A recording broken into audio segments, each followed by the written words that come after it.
welcome back to Fan and Flame Dates. As you can see, we're sitting in the patio enjoying the pond and the pots that Karen has planted here with these flowers. When we get some free time, we really enjoy getting outside and enjoying the gardening that we've done. And you know, someone said that how much time a couple spends together is a sign of marital satisfaction. So we want to talk on this date about how we can spend more time together as couples.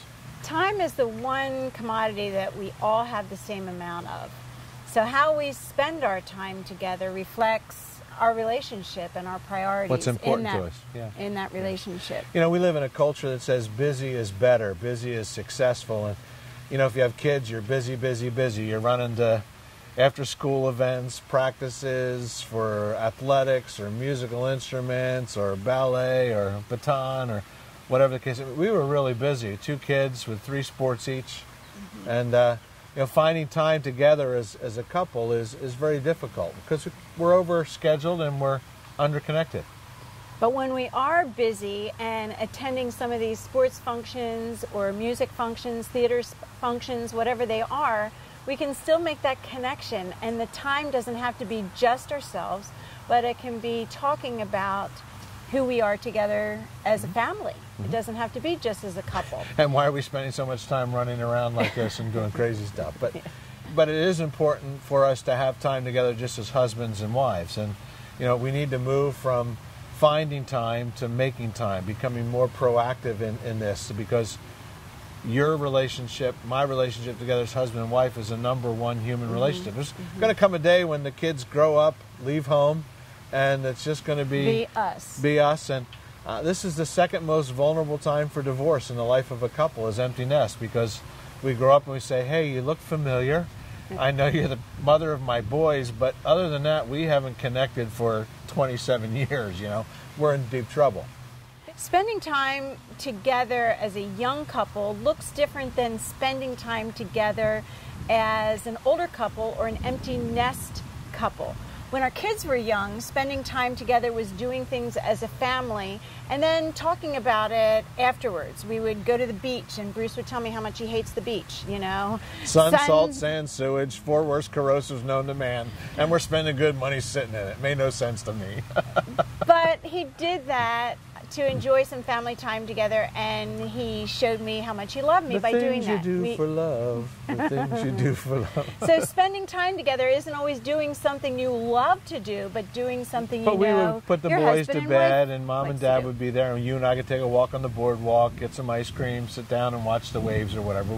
Exactly. We needed to schedule some times to date, and they might not have been as frequent as we like, but we made them work.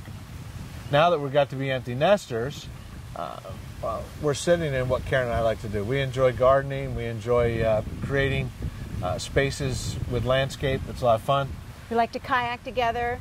That's really a lot of fun. We go out in the water, and he paddles and I read. Yeah, she reads while I do all the work, but it's a lot of fun. It's important to understand that you can't just have quality time if you don't have a quantity of time, because when you just have 5 or 10 minutes to catch up, it's more the news report. But if you have an evening together over dinner, you talk about the things that have happened during the day, but it essentially and eventually leads to things that are important in your life. A heart talk. It leads to heart talk rather than just the 6 o'clock news. We would spend time debriefing where we were together with the kids, parenting, our concerns about them, and then move beyond that to what's going to be our role in helping reshape them and why is that important. We got talking about the values behind it and the desires that we wanted to see. So if we didn't have the time to move from we need to look at this issue in so-and-so's life to why it's an issue and why it's important to me and how we're going to do it. I don't know if that makes sense or not, but you know, we moved from a trite conversation to a more in-depth conversation about who we were and why we wanted to see what we saw. And that doesn't happen in the 5-minute soundbite news conversations that make up the majority of our day. I do want to say, though, that spending time doesn't always have to be sitting with each other over dinner or sitting each other out on the patio or sitting with each other out in the kayak. Connecting and spending time can be a text or a phone call to just let them know that you're thinking about them, and it just keeps your thoughts on where your conversation can go later. One of the things we said earlier was, it seems in our culture today that busy is better, busy is important, busy is a sign of success. And, as men and women today are both busy in pursuing their careers. And I see a lot of couples, burning their life at both ends, trying to be more successful at work. And, sitting from where Karen and I sit now in our stage of life, we can easily say, being a success at work, it means little or nothing if you're going to be a failure at home.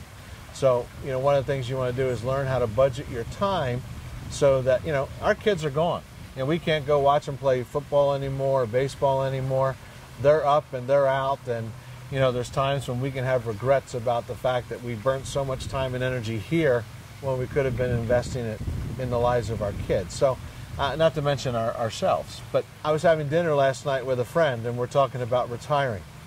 And he said, one of the reasons I don't want to retire, Bruce, is because I'm not sure my wife and I can do 24/7 together without killing each other. And, that's a concern that couples have. And we kind of need to work up to that as we spend time together and find that to be a fun and meaningful time. We were actually on a retreat, and this couple was there, and they were supposed to go out on a date night. And they actually said to us that if we go out on a date night, we don't know what to talk about. So we invited them over to our home and talked to them. And in having the four of us connect, they were eventually able to connect and have some meaningful conversation. So it might not just happen with the two of you. You might have to do some things in your life, like go to a retreat or a place with another couple to just get conversation going and then springboard from that.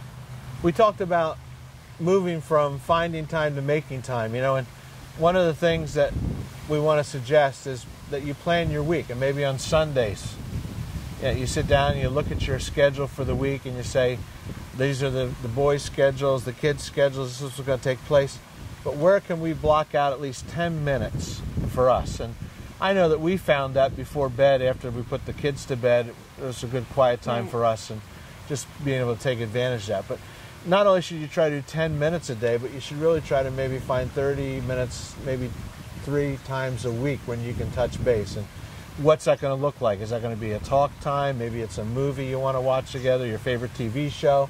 Maybe it's cuddle time. But the rule should be it's just time for you together as husband and wife, no kids, and no outside distractions. It's really important to protect our time together by treating our time together like it was scheduled, like a doctor's appointment that we had to make 2 months in advance. And that shows our husband or our wife that they're important to us.